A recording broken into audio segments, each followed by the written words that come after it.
Story 1. The Whiteout That Watched Back.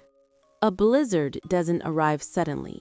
It builds quietly, wind tightening its grip, snow thickening the air, and distance slowly disappearing. On this night, the storm erased everything beyond a few feet. Roads vanished, trees became shadows, sound lost its direction. What remained was isolation, complete and absolute. The man had planned to be home before nightfall.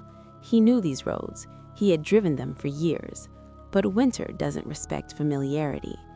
When the whiteout hit, the world narrowed to headlights and instinct. The car stalled less than 10 minutes later.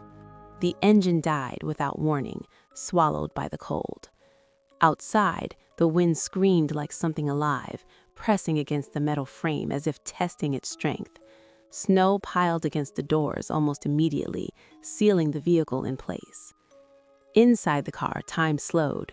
The silence between gusts felt unnatural, heavy, listening. Visibility dropped to nothing.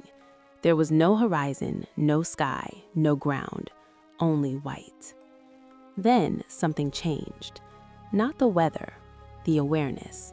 It began as a sensation, the unmistakable feeling of being observed. Not imagined, not fear-driven, the kind of awareness that makes the back of the neck tighten without explanation. The man scanned the windows. Nothing. But the feeling didn't fade.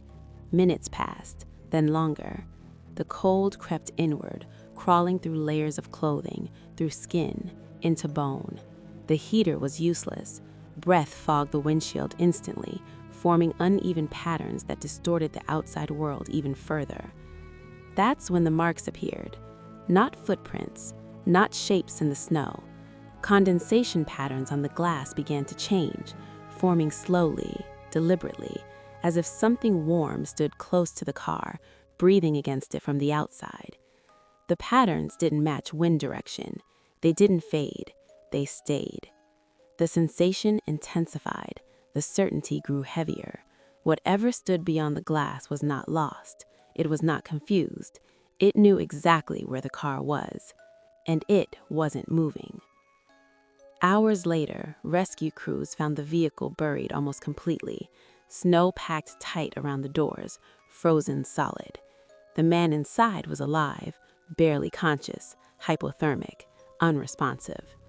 What unsettled rescuers wasn't the car, it was the windshield. The outer surface showed clear hand impressions, bare, human-shaped, pressed into the ice from the outside. No matching footprints were ever found. The storm had erased everything, except